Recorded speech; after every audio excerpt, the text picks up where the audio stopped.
VP Racing SportsCar Challenge. It will be the second round at Virginia International Raceway today as you look down on a racetrack that Paul Newman once called heaven on earth. On a bend in the Dan River, right on the border with North Carolina and Virginia, sits this gym.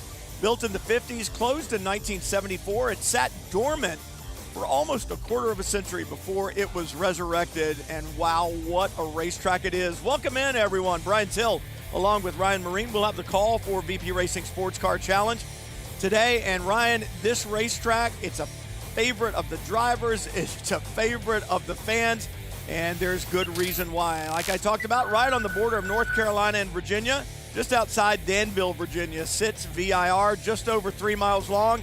And Ryan, it has everything. Yeah, it's one of the classics. Drivers love coming here. Two really long straights. The front straight, 3,000 feet long. The back straight, known as Madison Avenue, 4,000 feet long. And then you've got corners like the Horseshoe and the Hog Pen and the Roller Coaster, Oak Tree. So many famous names have raced here over the years. First race ever held here, by the way, won by Carroll Shelby in a Maserati 450S. That was back in August of 1957. I don't remember 1957. Do you, Ryan? No, I'm afraid not, but that's what the history books tell me.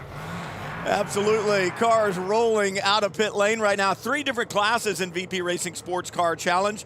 The P3 Drivers Championship in the prototypes. If you want to see prototypes run here in IMSA competition, you'll see them right here in VP Racing SportsCar Challenge.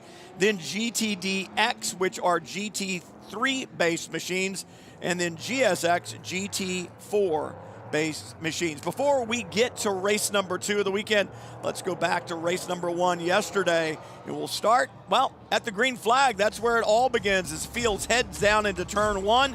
And it didn't take long before the action gets going, and it's in the back of the pack in the GSX category where the 14 of David Hampton and Mike Fitzpatrick aboard the 89 get together in turn 1. Yeah, frustrating there. Unfortunately, we won't see the 14 taking part of the race today. Frank Depew has this off at his number 72 Aston, able to get back on track and continue on from there. Then John Hirschberg gets up on the marbles in turn 5, just drops a wheel, and around he goes. No harm, no foul. Couple of corners back. This is the exit of Hogpen onto the front straightaway. Angus Rogers pushed a little bit wide by the LMP3 traffic coming through, and he goes for a wild ride. And you get on the grass here, it's going to be a long slide, and it's almost cut and paste for Frank Depew. Very similar to Angus Rogers. The only thing missing was the prototype. Able to continue on, but at the front of the GSX class, the battle was awesome. 3 cars involved. Stephen Clemens working on Kiko Porto here. This was several laps in the making. Super respectful racing. Ultimately, Clemens got the move made, took his BSI car to the front. And ultimately, Valentino Catalano takes the win in P3, his 5th on the season. Jake Walker aboard the number 6 does the same in GTDX, and Stephen Clemens. Ryan, you talked about that great racing at GSX. BSI Racing, Stephen Clemens, they claim the victory in GSX. Good stuff, and that 21-year-old from Greenville, South Carolina, big-time celebration with his BSI team yesterday.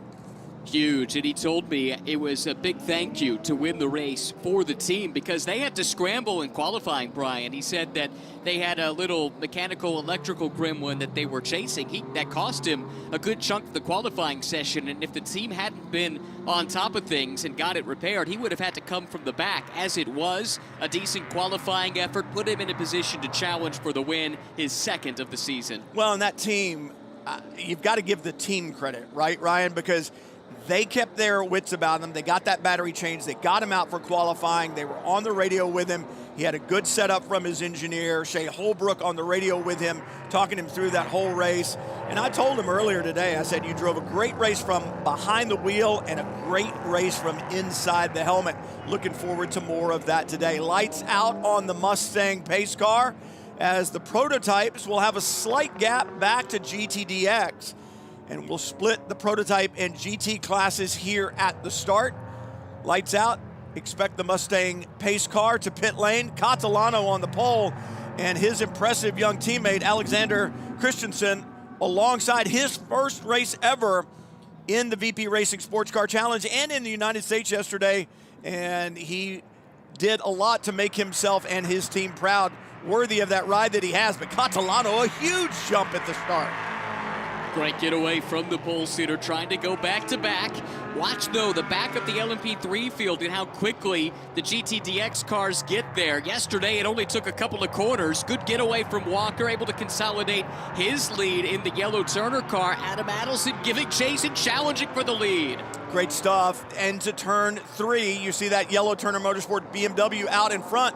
And the reason why these GTDX cars can close in on those prototypes is you see Clemens aboard that bright red Toyota side by side with one of the Rafa racing machines. I believe it is the 68 of Ian Porter. The reason why the GTDX cars can be up on those prototypes so early at the start, the GTDX car has both traction control and anti-lock brakes. The prototypes do not, so it takes the prototypes a little bit longer to get up to speed, and early on, prototypes can split GTDX, and that's exactly what we've seen happening on the way up to turn 11. Cut and paste from yesterday. Jake Walker talked about the importance of getting a pass made on a prototype heading up to the S's in lap 1 of the first race of the weekend. It allowed him to create a gap that he then managed the rest of the way. Very similar outcome today. The prototype in between Walker and Adelson there creates the big gap, and now Adelson's got some work to do to try and track down the hottest man in the class, Jake Walker, with wins in 5 of the last 6 races. Samantha Tan aboard her BMW, the number 38 from STR Racing, trying to get by the prototype just in front of her, Matt Dickin. And this is where that frustration can build as a driver. You're a little bit quicker than that prototype right now. You know eventually it should be quicker, but you can't sit and wait, because for Samantha Tan, she's got Vin Barletta all over the rear wing of her BMW aboard the 95 from Turner Motorsport. Exactly. She's been quick this weekend here at VIR, especially in the first practice session. Really opened some eyes, able to make it work around the outside. Barletta will try and follow her through and manage to do so. That was big for Vin. If he could keep pace with Samantha here, he could put some pressure on and didn't allow that prototype to interrupt their battle. I really think Matt Dickin did Vin Barletta a big favor there. He saw those faster GTDX cars coming through and said, I'm going to let you go and not hold you up, waving yellow flag in that corner. For some reason, I don't see the car off right now, but there it is, the 86, Hirschberg around. That's in front of the GSX class. They're all coming through here. Looks like Hirschberg should be able to resume without losing too much ground, but yeah, frustrating there for John. Now he's got to get back in his rhythm, but maybe more importantly, wait for those tires to get cleaned off. You saw the amount of dirt he brought back onto the track. A lot of that will be on the hot rubber as well. So that's something he's going to have to manage here as he gets back up to speed. Well, you talked about cut and paste earlier. Hirschberg had problems yesterday and then ended up with a decent finish. He just persevered and came through. Hasn't spent a lot of time in VP Racing SportsCar Challenge or LMP3 machinery. Yesterday, only his 3rd race of the season, so he's still learning this car. He's learning it on a racetrack that is challenging, to say the least. Yeah, we saw John back at Daytona, finishes of 7th and 5th in those 2 races, and I'm not sure there's a whole lot of similarities when you come from that Roval at Daytona to what you have here at VIR. This place is super fast, super high commitment. This section here, the roller coaster, it's a big plunge downhill, and it's a wild ride, as the name would imply. Plus, you have the high-speed, high-commitment S's as well, leading into Oak Tree with that tricky approach, tricky brake zone. This place throws a lot at you, like you said at the start of the show, and I'm sure when it's coming at you at the speeds that you experience in one of these LMP3 cars, it makes it that much more challenging to get comfortable. Well, I think the other thing that's challenging for a driver like John Hirschberg, spends a lot of time in Lamborghini Super Trofeo, high horsepower car, traction control, anti-lock braking systems. He does not have that here, so the prototype completely different, much more aerodynamic than the Lamborghini as far as downforce goes, but kind of a completely different mechanical drive system, so he has to get used to that. Now he's going to have to work his way through the GSX traffic just in front. Michael Fitzpatrick, who had that problem yesterday aboard the 89, the Aston Martin, and Hirschberg doing a good thing right now. He is showing that patience, and he's saying, you know what, I can't get by now. I'm just going to get close enough to get by on these sections where I have an advantage. I'm not going to risk it. There's really nothing that I have to put on the line to risk for by easily through past Fitzpatrick as they get to the climbing S's. Well, you talk about the difference in the cars between the Super Trofeo car and the LMP3, and it's a totally different race format, too, when you think about multi-class racing. Whoa. Here in VP Racing SportsCar Challenge. Boy, that was really close. Oh, heads-up driving there from Kane in the BMW to get on the brakes and let that car clear out in front of him. But what a tough lap this has been here for Hirschberg. Yeah, he just needs to kind of regroup. He drops the left rear wheel, I believe, coming into the braking zone for 11 there. And as soon as he does, you still have a little cornering load in the car, and the car is going to start to yaw to the left. That's exactly what happens. Let's see. He's looking there at the BMW, and he wants to give him plenty of room. He does, and you can see that telltale dust kick up as he drops that left rear, and then around he goes. And again, no harm, no foul. Just clear your brain out, focus forward. That's easier said than done. Yeah, it is. Especially when you've had a couple of big moments around this place, which has a reputation of being unforgiving. But in this instance, he's able to get away with both of them, hopefully file that away, and it's a lesson learned. Doesn't take much, does it? I mean, we're talking, what, an inch or two of that wheel going off into the dirt, and just like that, you go around. Just like that, and unlike yesterday where we said cut and paste as well, we had Stephen Clemens pick up that position at the start and get in front of Porter aboard the number 68. He holds that right now. And remember the race yesterday, Ryan. It looked like that BSI Toyota in the hands of Stephen Clemens, the bright red 76, had better long run pace, and the two Rafa Racing entries, the number 8 of Porto and the number 68 of Porter, seemed like their balance went away about mid-race. So it'll be interesting to see if we see that today or if that Rafa Racing team has made some changes. Right now, Ian Porter giving Stephen Clemens a run for his money, but we've got a long way to go. 45 minutes is the race length in a VP Racing Sports Car Challenge event. Yesterday, Ian was really strong at the start of the race. We saw him putting pressure on his teammate, Kiko Porto, but he faded late in the going, and I think it's to your point where it seemed like the handling went away for the Rafa cars, whereas it was a lot more stable across the 45 minutes for Clemens in the BSI machine, and maybe the experience of Kiko Porto helped him keep that car more in contention for longer. But that will be a lesson learned here for Ian Porter, who, as we talked about yesterday, is still so new to all of this. Even going a full 45 minutes, more or less uninterrupted yesterday. You know, these are learning experiences for him that he's filing away. What does it do to the tires when you run at 10/10ths for an entire race distance? Okay, it takes a good chunk out of it. Let's adjust accordingly. Both the team and the driver will have made adjustments from one day to the next. Well, I think that's one of the big challenges when you move from series to series. And think about Stephen Clemens coming from kind of an MX-5 Cup background, Toyota GR Cup, where there's not a lot of horsepower and it's momentum, right? And so you have to be super smooth with your hands. You can't slide the car a lot because anytime you spin sliding sideways, you're not going forward, right? And you don't have the horsepower to make up for that.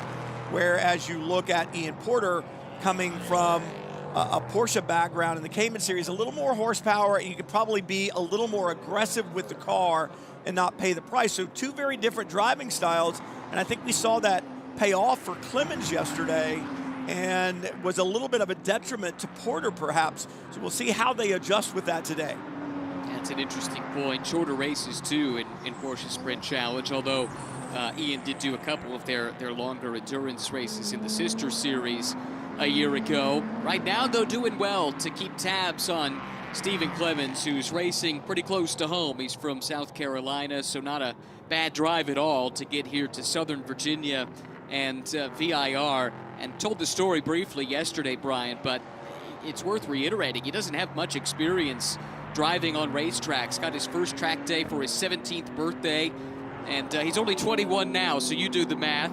It's been a rapid ascension from that track day to Spec Miata Racing to GR Cup and MX-5 Cup, and now VP Racing SportsCar Challenge, where Clemens is a two-time winner this year. Well, I think we talked about this yesterday, Ryan. That is the beauty of the VP Racing SportsCar Challenge series, is that it brings drivers along, teams as well.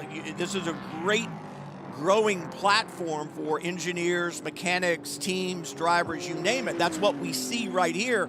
And in the hands of Jake Walker, that Turner Motorsports BMW flashing through the climbing S's there, this team has the experience, and for a driver like Jake Walker, he wants to come and run with a team like Turner Motorsports that has all of that experience, and this is a great pipeline for that team for the other series that they run in along the way, whether it's Michelin Pilot Challenge or the WeatherTech SportsCar Championship. This is a pipeline for drivers to move up through as well, and Walker has made the most of it. Dismal showing at Daytona to start the season.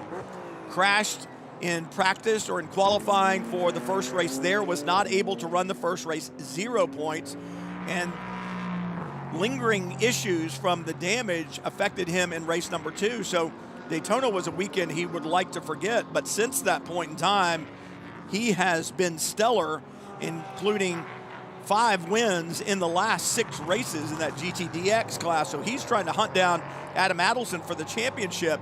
But again, this is a great place for drivers to go and teams to grow, and that's exactly what we see here this weekend.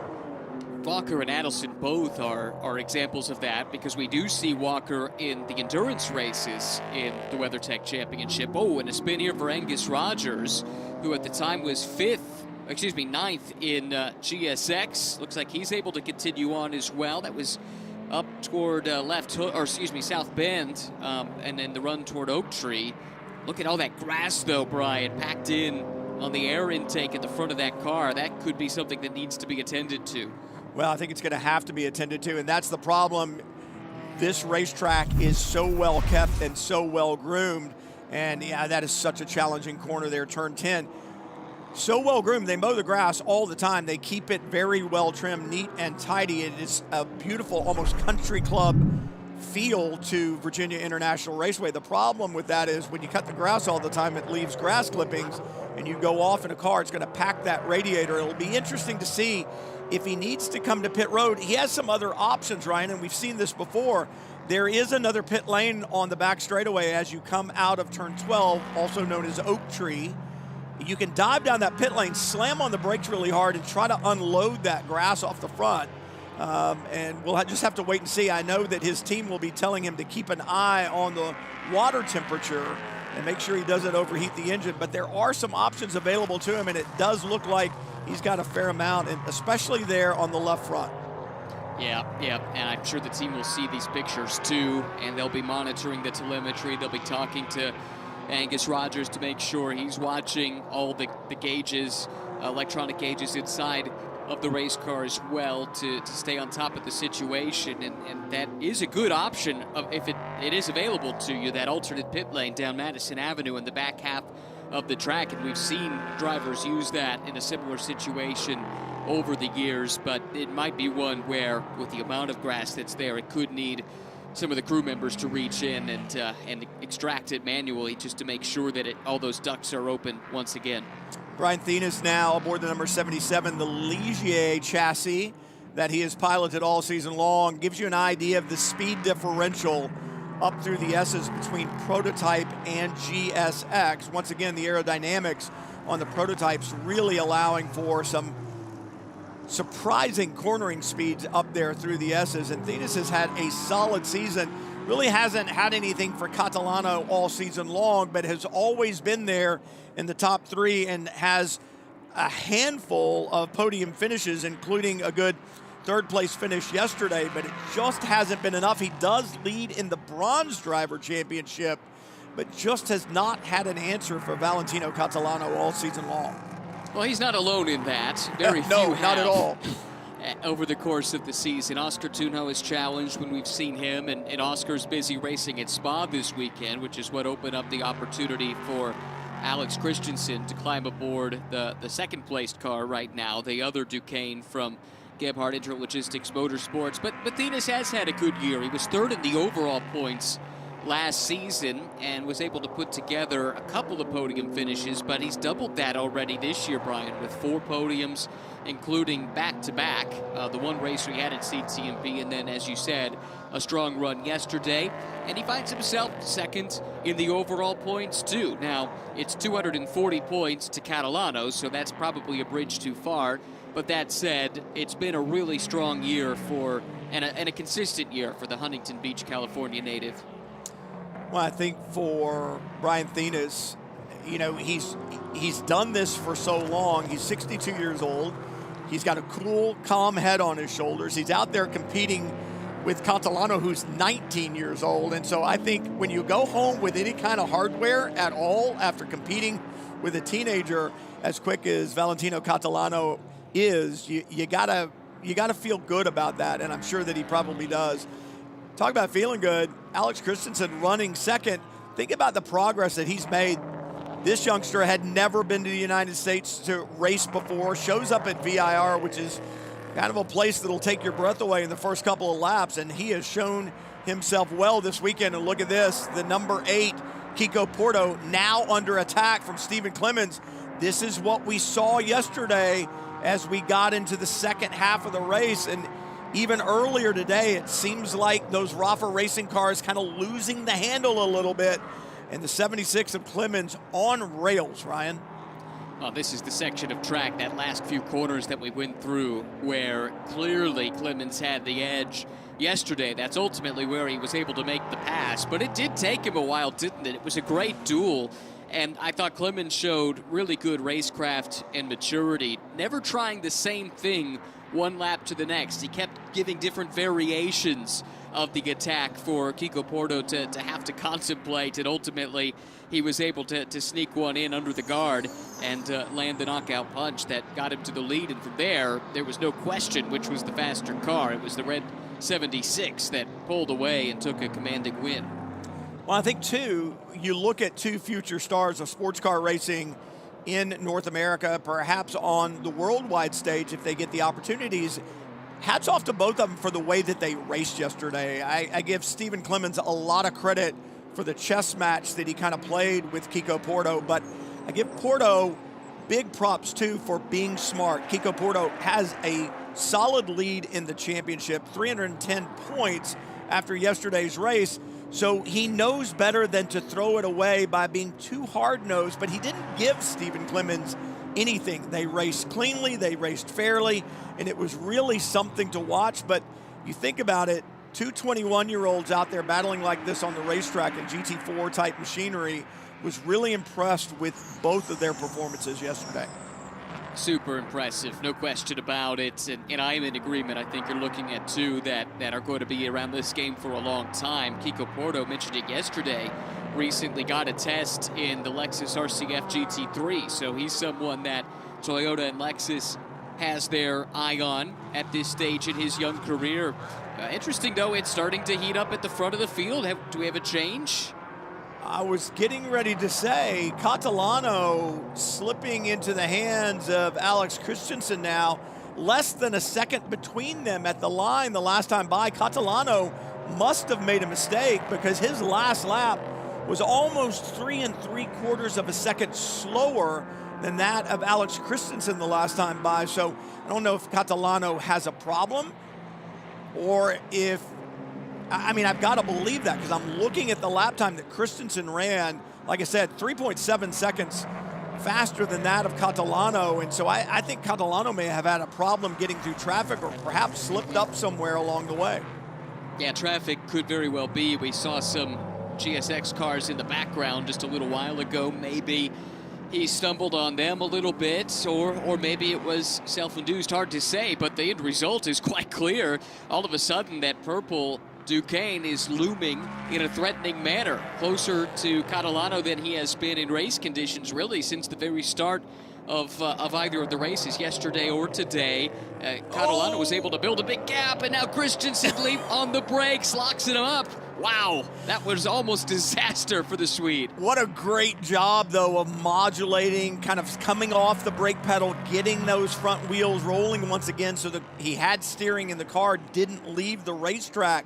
We talk about young drivers, and Alexander Christensen, one of those 25-year-old Swede, as you just said, and he's another one of these drivers in the field today, Ryan, who has not been racing that long. He started back in 2020 in a GT5 category, so a category even slower than the GSX cars here, and won a championship last year. That got him the test in this LMP3 machinery, and now he has the ride, at least this weekend here with Gebhardt, running with Gebhardt over in Europe.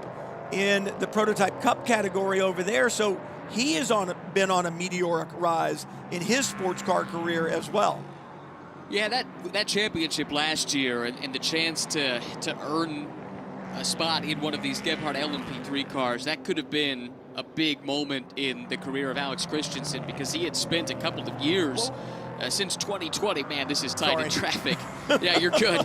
But he'd spent a couple of years racing those Ginetta GT5 cars and finally broke through for the title last year, which might be the thing that propels him on to the next level, because he's been really solid in these LMP3s since given the opportunity.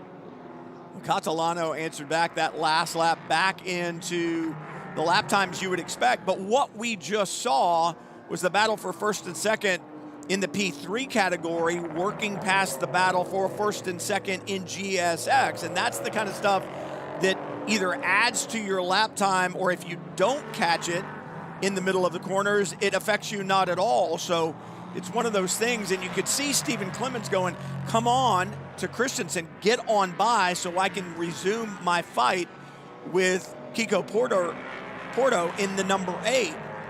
And it's just kind of where you catch it. Sometimes it can work for you, sometimes it can work against you. And I think for Clemens that time, Porto got the better of that, and they got split just a little bit as they come into shot there into turn 1, and you can see just a little bit bigger gap between first and second in GSX now. But tell you what, Christensen really not letting Catalano get away. No, he's hanging on, doing a really good job, and this is valuable for him too. Now maybe with the race and a half under his belt, he knows the track a bit better, knows the flow of one of these VP Challenge races, and this traffic is playing right into his hands. Really difficult place there for the leader Catalano to catch Angus Rogers, and that's let Christensen close back in, looking as threatening as he has all race weekend. You see just offline, though, all of the marbles from the Michelin rubber being put down, and it's what kind of took my breath away through turn 10 the last time for Stephen Clemens, as he got pushed wide by Christensen as the prototypes were coming through. And we saw the slide for Clemens there at the exit of turn 10, and I was wondering if we were going to get it right there, but they were able to clear Angus Rogers before they got to the climbing S's. But that's what's kind of treacherous, especially for Christensen. He's going to follow Catalano through. He's going to say, I'm not going to get caught up in this stuff.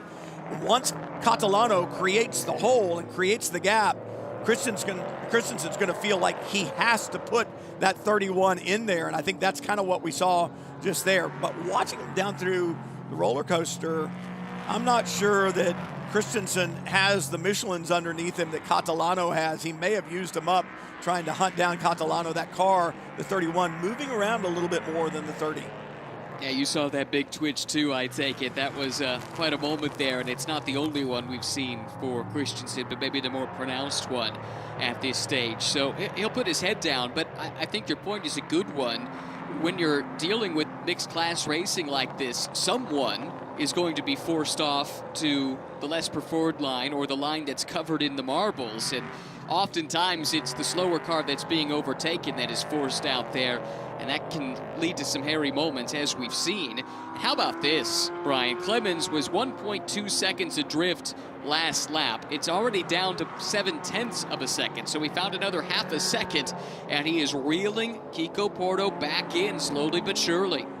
Ryan, I feel like it's the age-old deja vu all over again thing, right? Well, this is what we saw yesterday, and I think about this racetrack. It's gotten a little bit more abrasive over the last couple of years. Still an excellent racetrack, obviously, and the pavement relatively smooth. The drivers use the curbs a lot, but all you have to do is think of taking one of those big pink erasers that you had in elementary school and putting it on a piece of sandpaper and just pushing down and holding that sandpaper and trying to just push that eraser until it just slides a little bit.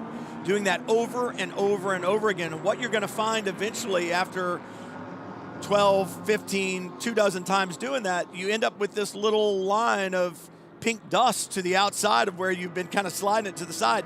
That is exactly what's happening to these Michelin tires on this racetrack right now.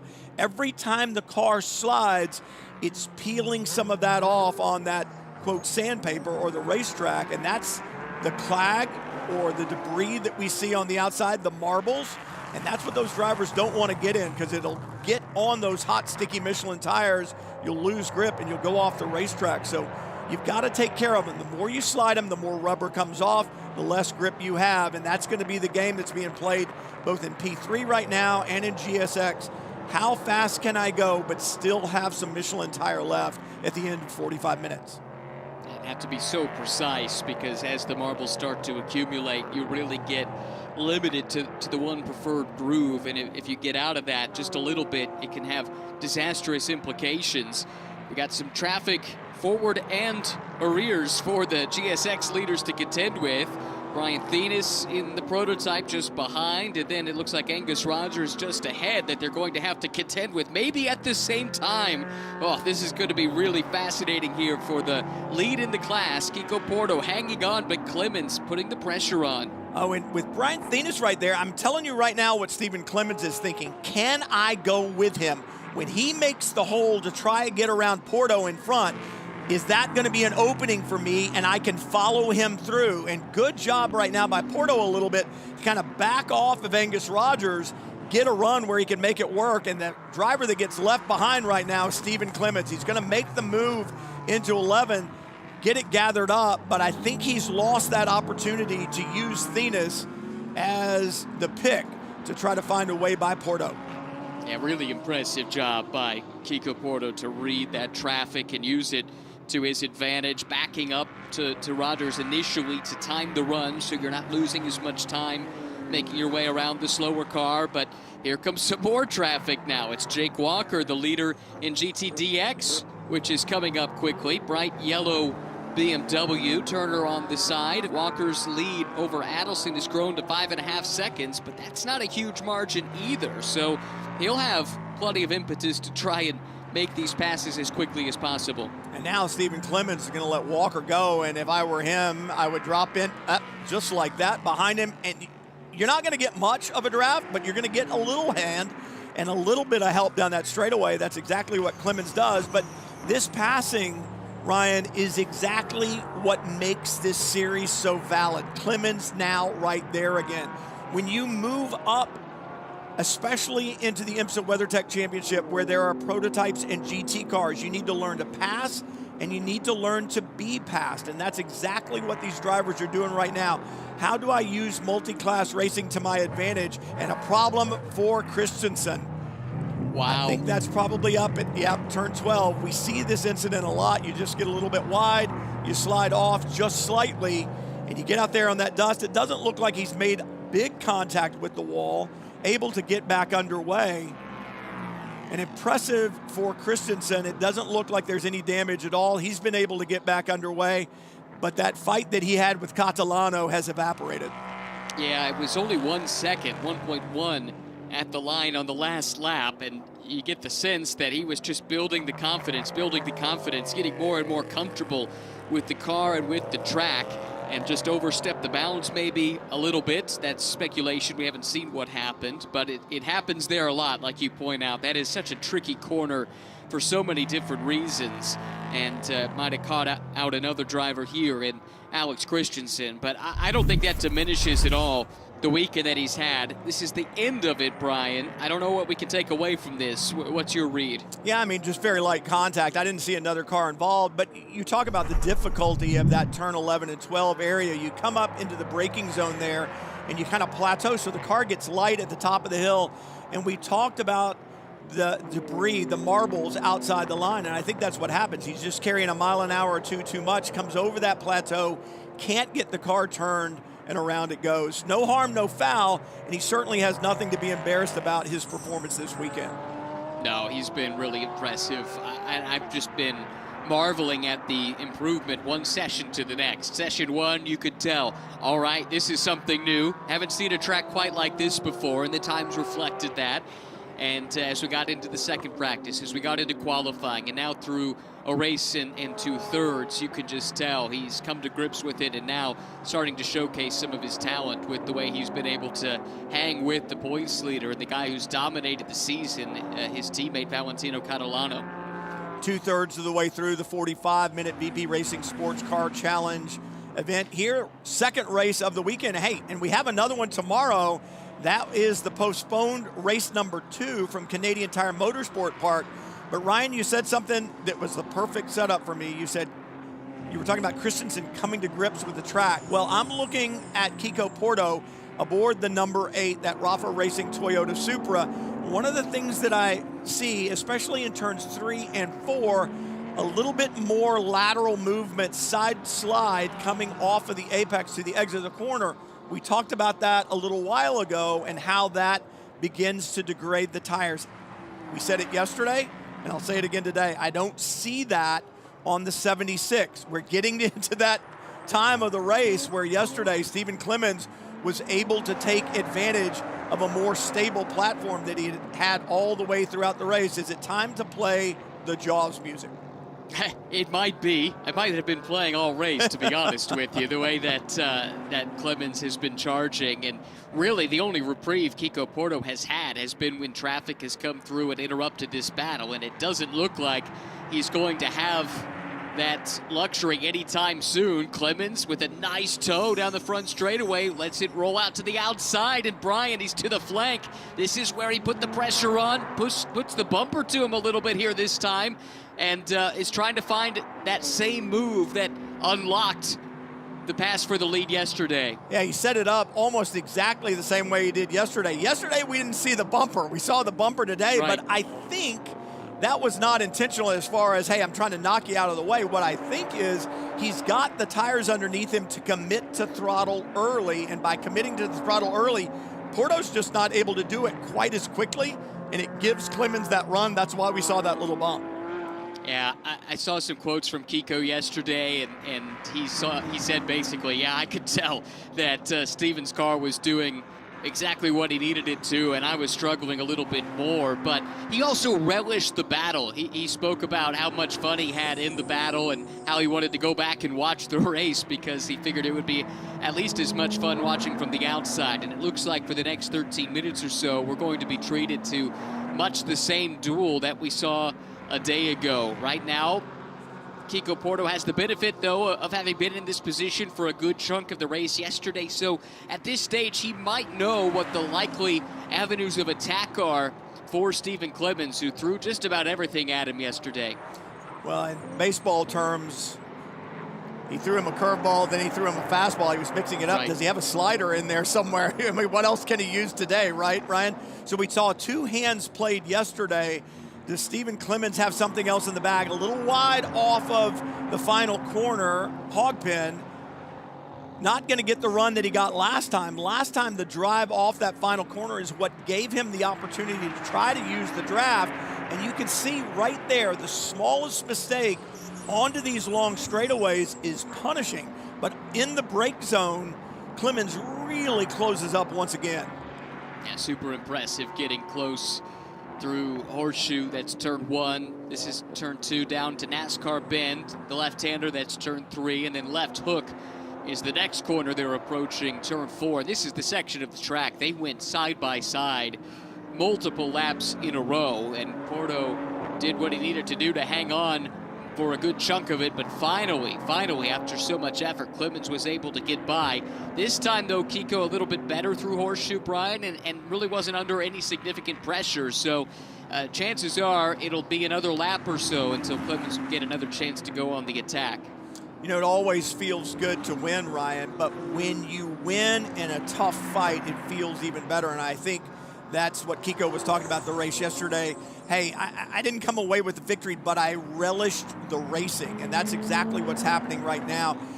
Like I said, it's great to win. It's great to go out and dominate, but when you have to fight someone from the drop of the green all the way to the checker and you're able to walk away with that win, it just makes it that much more special. So Porto doing everything he can, and we're kind of seeing the same thing for Kiko Porto's teammate Ian Porter aboard the 68 that we saw yesterday as well. Later in the going, the car just wasn't as good, and I think I'll chalk that up, as I was saying earlier, to driving style and just thinking about how you need to use this tire. Conserving tires is a difficult thing to do, especially when it allows the cars in front of you that you're battling with to pull away from you a little bit, but you need to think end game, and that's what these drivers once again are learning to do here. They're learning to think long term. If you're going to go run the Rolex 24, the Mobil 1 12 hours of Sebring, the Salem 6 hours of the Glen, this is sports car racing. which is endurance racing, and you need to learn how to endure. And what that means is don't play all your cards at one time, and that's what these drivers are learning. Yeah, that's right. So important in that learning process for Ian Porter to file that away for the future. Those tires, you can't lean on them the entire time without some consequences. And he's doing a better job today. He was nearly 20 seconds adrift at the end of the race yesterday. He's been able to hang within 5 seconds here with under 10 minutes to go today. So that is progress in the right direction. As Vin Barletta now making his way through and again is going to interrupt this battle for the GSX lead. Does seem like today, whether it's by pure luck or by the way he's played it, Kiko Porto has come out on top in a lot of these traffic exchanges. And now Barletta looking around, and you know, Kiko Porto has learned his lesson from watching the WeatherTech. Planted the car in the middle of the racetrack and said, I know you're faster, but you're not going by right now. If I open the door to let you by, it's going to slow me down, and my competition is going to be right back on my rear wing. I'm going to hold you off for a second. You need to be patient. You're not in a fight with anybody. Hang on just a second. Let's get through here, and I'll make it easy for you down the back straightaway. And certainly with the horsepower that Barletta has aboard that GT3 BMW, he's going to get by anyway. But already these young drivers are learning the craft of multi-class racing. And that context is so important, because if Kiko is doing that and he's not in a battle himself, then the driver coming through, Vin Barletta in this case, would be wondering, why are you making this so difficult on me? But Vin will recognize, I'm not in a fight right now, you are, not just for position, but for a win. And he's been there too over the course of his career, so he'll know what's at stake for them and understand the situation. And then, you know, when the shoe's on the other foot, you'll probably see Porto cut Vin a break if the opportunity should arise, and you try and build up that goodwill so that in a moment like this one, you can take a more aggressive approach and have the understanding of the driver who you might be hindering in the short term. Absolutely. Race car drivers have long memories, don't they, Ryan? Right now, 3 different classes in VP Racing SportsCar Challenge. Don't want to leave you out of anything. Valentino Catalano still leads overall and in the P3 category, especially after his teammate Alex Christensen had that problem up at Oak Tree. No harm, no foul. Christensen back underway, but it separated the battle. It was going on for the lead there. Jake Walker, one more time, putting on a great show in GTDX. He is going to try to keep this championship close all the way down to the end, closing in on Adam Adelson. And in GSX, we've been following this battle between Kiko Porto and Stephen Clemens. And right now, it may be one of those things that Clemens has used up all of the rubber that he has trying to taste down Porter. That is a great save in turn 10, but it's going to set him well back. Yeah, cost him a lot of time, cost him some momentum there, but he's able to continue on. That's how hard he's pushing, though, trying to keep pace with Kiko Porto. We should stress, it's not like Kiko is really laboring in terms of his lap times. He just is relative to Clemens, or at least he had been. Yeah, that's how strong the Clemens car has been here this weekend. But today it looks like Porto took that little step forward. The drop-off doesn't seem to be quite as extreme as it was yesterday. His advantage relative to Clemens wasn't, or disadvantage to Clemens wasn't quite so pronounced, and consequently, Stephen, although he's been close a few times, hasn't been able to get by here today.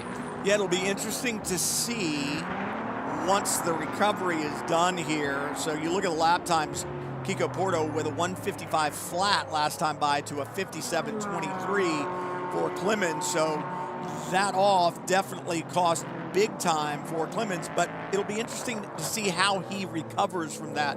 It's the age-old, not how hard you fall down, but how you get back up once you've been knocked down, right, Ryan? So we'll see if Stephen Clemens can recover. Just inside 6 minutes to go, race number 2 in the VP Racing SportsCar Challenge from Virginia International Raceway, but this is far from settled. Yeah, we'll keep an eye on it, because at least in the first sector, Clemens is back on the pace again, basically equal with Kiko Porto, so he'll continue that chase here with 5.5 to go.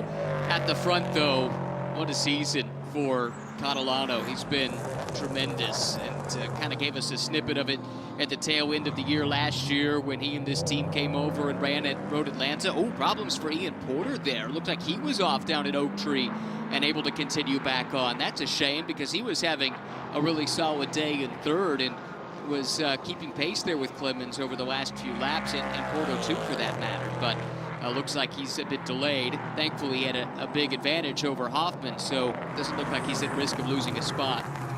Yeah, I think it's one of those things where you just kind of take a breath and go, all right, just let's remain calm. I know there was some prototype traffic coming through. I don't know if that had anything to do with it or not, but as you said, back underway. Tyler Hoffman, good run in the top 5 in his second race in VP Racing SportsCar Challenge this season.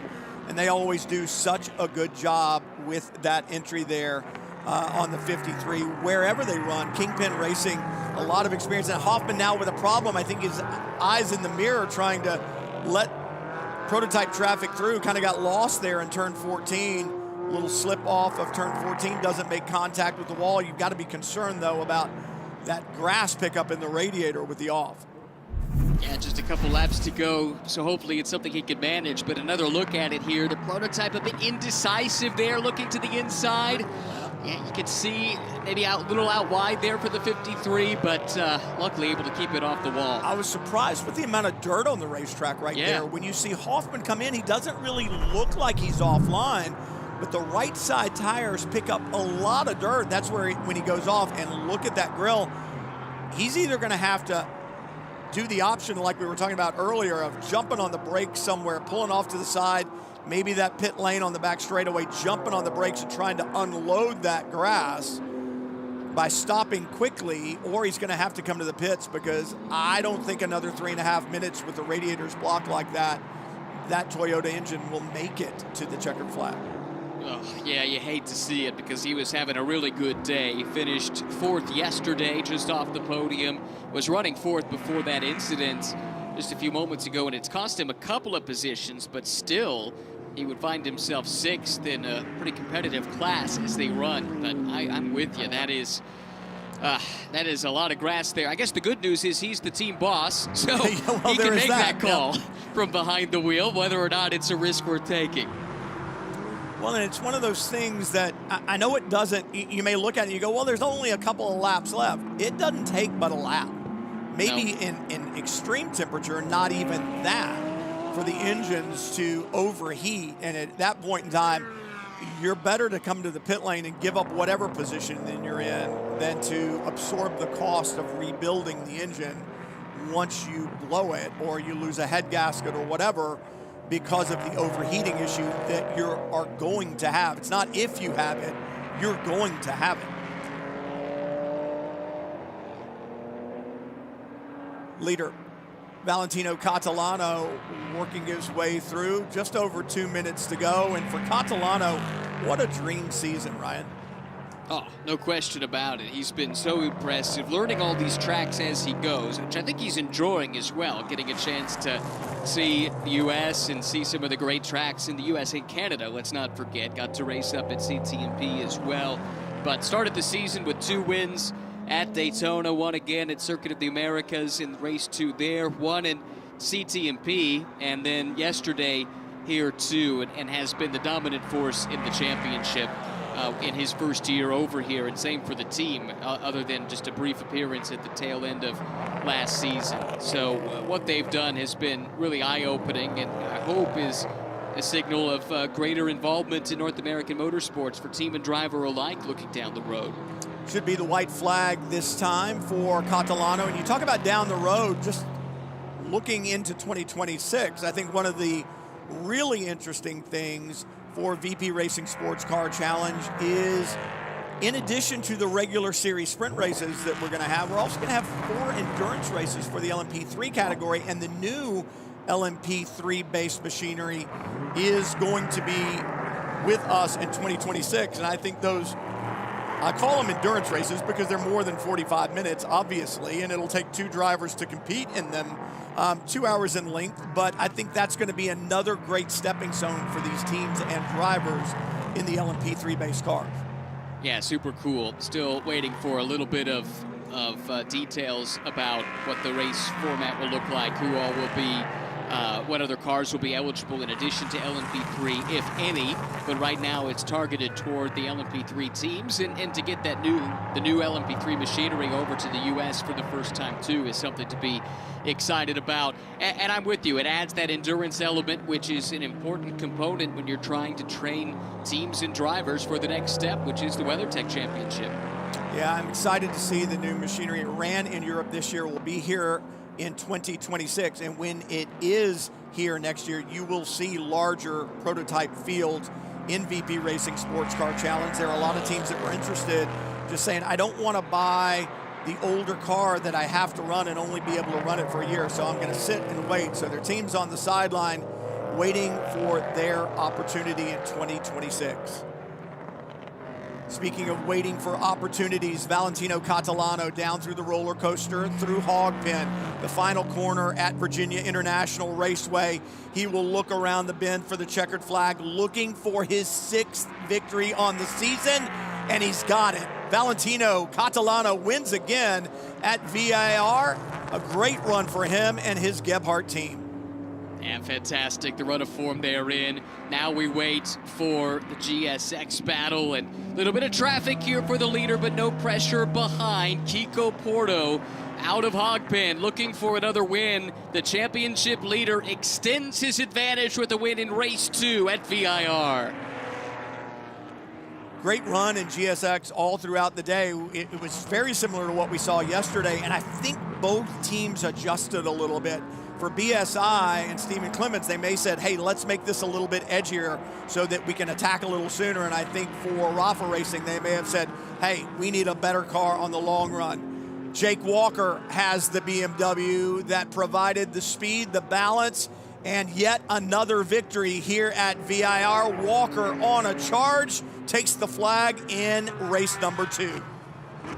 6th win in the last 7 races. Inches a little bit closer in the title hunt, but time's running out, and crucially, Adam Adelson, the man he's chasing in the standings. Another strong 2nd place finish. This is the kind of result Adam needs to stay in the mix as he's going for his first ever VP Racing SportsCar Challenge title.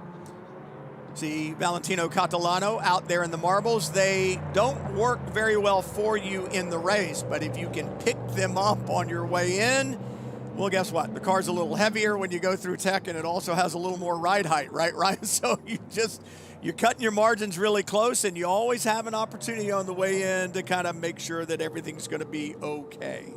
I mean, how many times have we seen a ride height infraction of 1/1000th of a millimeter or something like this? And you got to be thinking, well, if only I had just run over a couple more marbles, maybe we wouldn't have had that problem. Yeah, you'll hear the crew chiefs all the time. A great job. Take the long way home. For Valentino Catalano, he'll take the long way home for the 6th win of the season. And again, hats off to Alexander Christensen, his teammate, on his debut here in North America in VP Racing SportsCar Challenge. Yeah, Thetis too, another solid, quiet day, but not just another podium. Walker, the run that he's on, if only it weren't for that disastrous Daytona, think what might have been.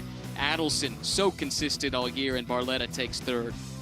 Racing so full of ifs and buts, right, Ryan? And Kiko Porto with the win today, that's going to help him in his championship to just kind of solidify that a little bit more. Still have a few more races to go. We've got that postponed race from Canadian Tire Motorsport Park, and then 2 more rounds at Michelin Raceway Road Atlanta to end the season. Always love being here at VIR, and the fans love it as well. Ryan, I'm looking forward to another one tomorrow.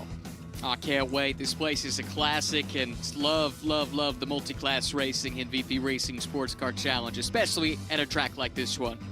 Absolutely. This is the training ground, VP Racing SportsCar Challenge, for tomorrow's IMSA Stars, and they were on stage here today. One more race coming up tomorrow for the VP Racing SportsCar Challenge. That postponed event from Canadian Tire Motorsport Park. Most of the players that we saw yesterday and today will be here tomorrow, but if you weren't entered at Canadian Tire Motorsport Park, you don't get to play tomorrow. Great action today. More coming at you tomorrow. For Ryan Marine, I'm Brian Till. We'll see you then. So long, everyone.